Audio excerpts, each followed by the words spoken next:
Hey, I'm Tony Lee. Welcome to Hot Flasher, your daily menopause podcast. Every weekday, my co-host Nykki breaks down the latest research, shares real stories, and talks about the stuff nobody warned us about. If you've got a story of your own, whether you're in perimenopause, right in the thick of it, or on the other side, head to hotflasher.com/share, and you might be featured in an upcoming episode. Here's Nykki. Thanks, Tony. We've got some news today that's going to hit close to home for a lot of you. So I'm scrolling through the menopause subreddit this weekend because that's how I spend my Saturday mornings apparently. And there's this post about estrogen patch shortages that's got hundreds of comments. Women sharing stories about calling pharmacy after pharmacy, driving to 3 different towns, rationing their patches. And I'm thinking this isn't just some random supply hiccup. This is affecting real women who need these medications to function. Turns out this shortage situation is way bigger than most people realize. According to the American Society of Health System Pharmacists, drug shortages jumped 30% between 2021 and 2022, 30%. And estrogen patches, gels, pills, they're all caught up in this mess. What's really frustrating is that this isn't just happening here. Women in Canada, the UK, Australia, they're dealing with the same thing. One woman in the Reddit thread said she's been on a waiting list for her usual patch brand for 4 months. 4 months. Can you imagine trying to manage your menopause symptoms while playing pharmacy roulette every month? The good news is there are resources to help you navigate this. The ASHP maintains a current drug shortage database that you can check before you even leave your house.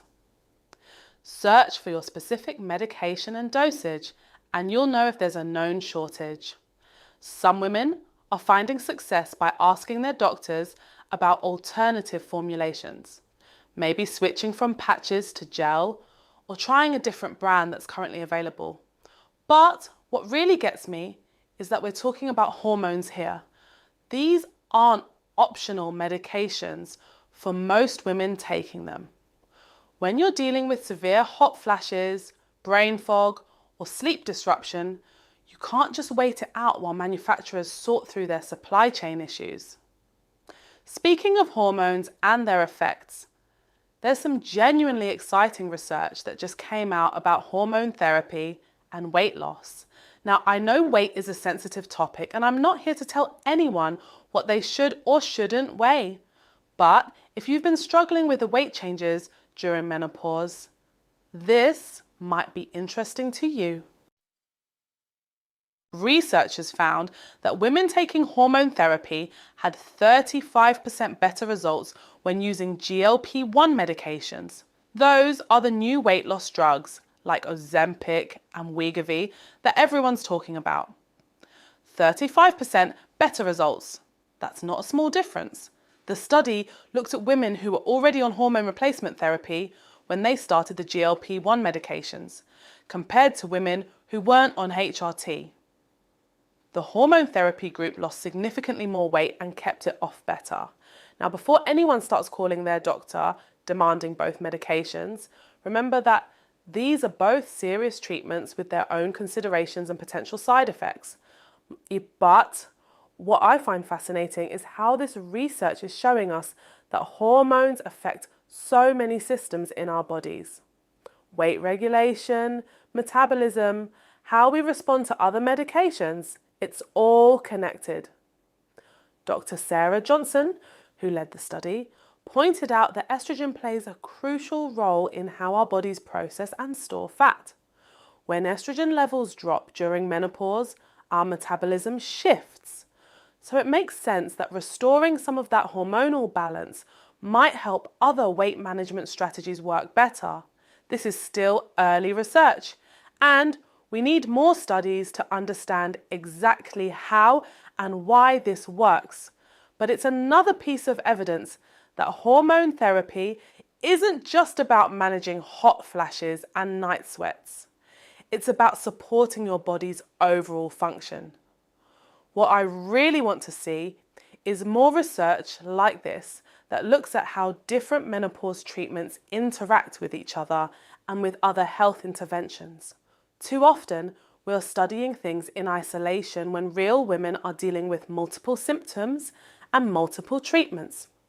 Now, while we're talking about research, there's a major new study starting up in Canada that's going to follow women who hit menopause before age 40. This is addressing something we really need more data on. What happens long term when menopause comes early?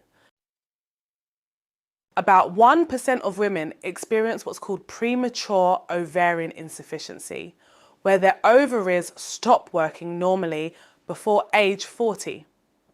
Sometimes it's genetic, sometimes it's triggered by cancer treatment or surgery, and sometimes doctors never figure out why it happened. What we do know is that these women face some unique health challenges. Without estrogen, for those extra 10 or 15 years before natural menopause would typically occur, they're at higher risk for osteoporosis, cardiovascular disease, and cognitive changes. But we don't have great long-term data on exactly how much higher that risk is, or what the most effective treatments might be. This new Canadian study is planning to follow women for decades to get real answers. They're looking at bone density, heart health, brain function, quality of life, the whole picture. And they're comparing different treatment approaches to see what works best for protecting long-term health. Dr. Michelle Chen, who's leading the research, says they're particularly interested in whether starting hormone therapy immediately after early menopause makes a difference compared to waiting or using different types of hormones. Right now, most guidelines recommend HRT for women with early menopause, but the specifics of timing and formulation are still pretty much educated guesswork. What strikes me about this research is how it highlights something we talk about a lot on this show. Menopause isn't one size fits all. A woman who goes through menopause at 38 has completely different needs than someone who transitions naturally at 52. But too often, they're getting the same generic advice and treatment options. I'm hoping this study will give us the data we need to provide more personalised recommendations. Because if you're dealing with early menopause, you need to know specifically what that means for your bone health in your 60s, your heart health in your 70s. You need concrete information to make informed decisions about treatment. The researchers are still recruiting participants, and they're looking for women who experienced menopause before 40, whether that was natural, surgical, or treatment related. If that's you and you're interested in contributing to research that could help other women in similar situations, check their website. So where does all this leave us? We've got supply shortages making it harder to access the treatments we need. We've got new research showing that hormones interact with other medications in ways we're just starting to understand. And we've got scientists finally asking the detailed questions about early menopause that should have been asked decades ago. What I keep coming back to is how much we still don't know about menopause, even as we're learning more every year. Every woman's experience is different, but we're still working with limited research and sometimes limited treatment options. If you're dealing with medication shortages, advocate for yourself. Ask about alternatives, check those shortage databases, call around to different pharmacies. If you're interested in how different treatments might work together, bring that up with your healthcare provider. And if you're going through early menopause, know that researchers are finally taking your specific needs seriously. What questions do you wish researchers were asking about menopause? What gaps in knowledge are you dealing with in your own experience? Thanks for listening to Hot Flasher. We're back tomorrow with more, so don't forget to subscribe. See you tomorrow.